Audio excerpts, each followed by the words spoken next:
Okay, welcome to Swell Academy. Today we're talking about angles and what makes them and what basically they're showing us. And in geometry, we've been talking about this idea of space, points being a location in space. We're talking about planes. When we're talking about angles, we're talking about a common endpoint which is made up of two rays, or a common endpoint which connects two rays to form an angle. And that angle formed, here's a ray, and that angle formed, which meets at a vertex,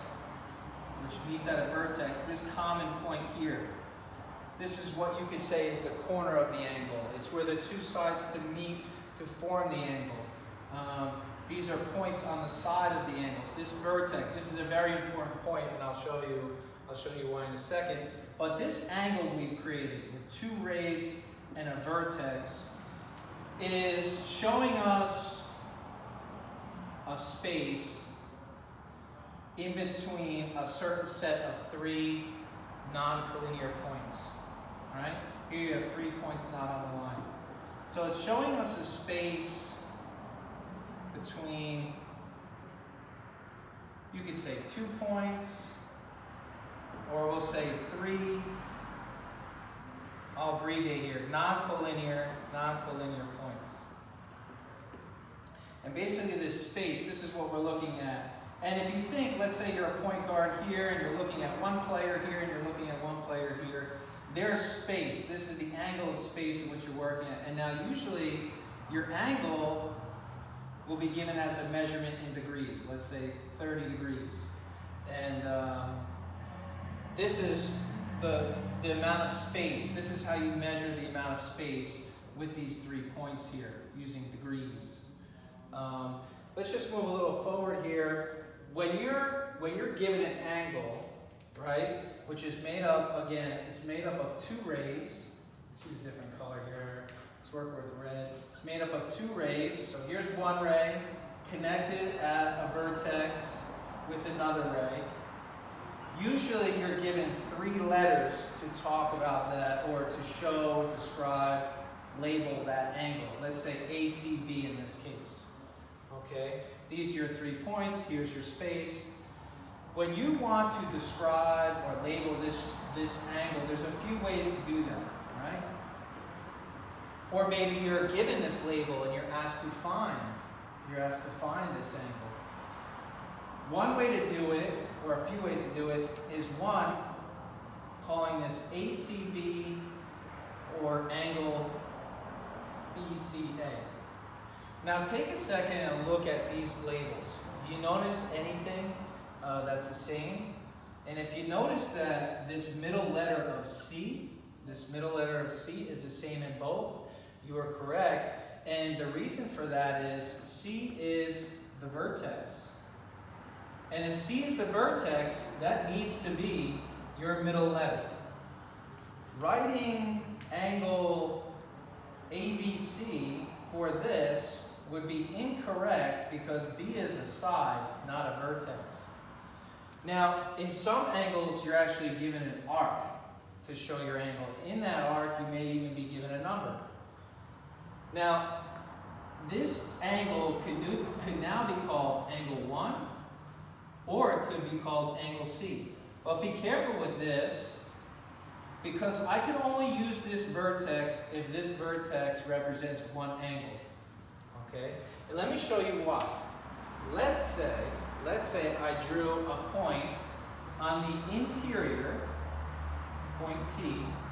This is on the interior of the angle. The reason it's on the interior is because if I extended these 2 lines indefinitely, which is what a ray does, it would be in between these 2 lines. If I wanted to, and we'll call it point E, because it's fitting, it's exterior. Here's your exterior, an exterior point, because it's outside your angle. But let's say I draw a point T on the interior of this angle, and I create another side here, or another ray. Now angle C is not only part of 1, 2, but 3 angles. So if I want to describe a certain angle, this one here, I can't use C as a label anymore because we don't know which one of the three angles we're talking about, okay? So what you would have to do in order to describe angle 2 is you would have to use the letters ACT,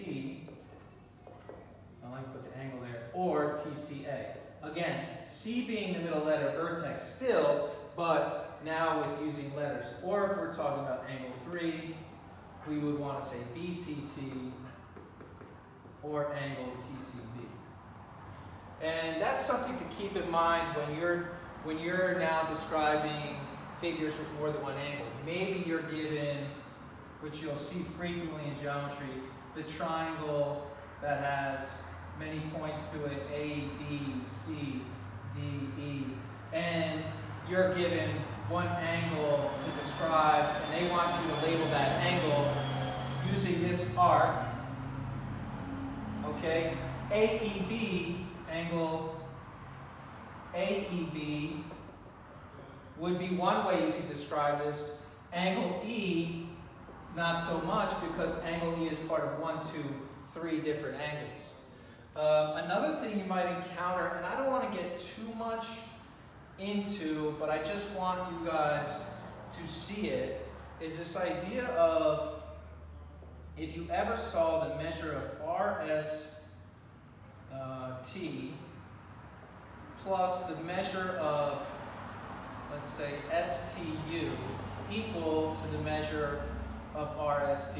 When dealing with angles, you might see this. I like this too because it forces you to draw these angles. And it may even mention that T is on interior, kind of like we did here.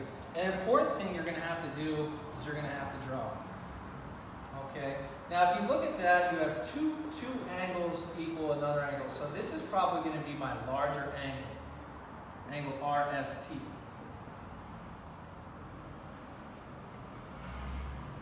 I may have made a mistake. RST, this actually should have been, if this is STU, we would probably want to make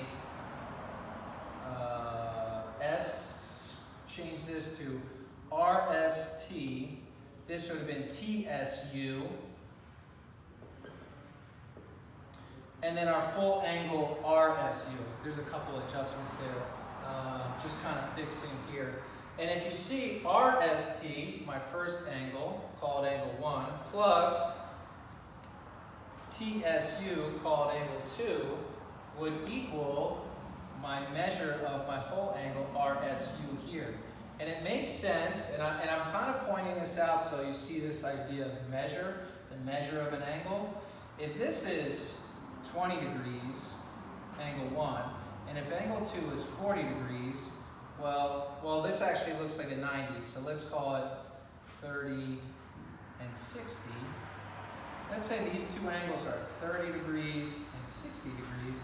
Well, then this larger angle here would end up being 90 degrees. And that's your basic typical crash course in angles, what it's made up of, how to label it, and just a little touch on measurements and if you're asked to draw certain angles.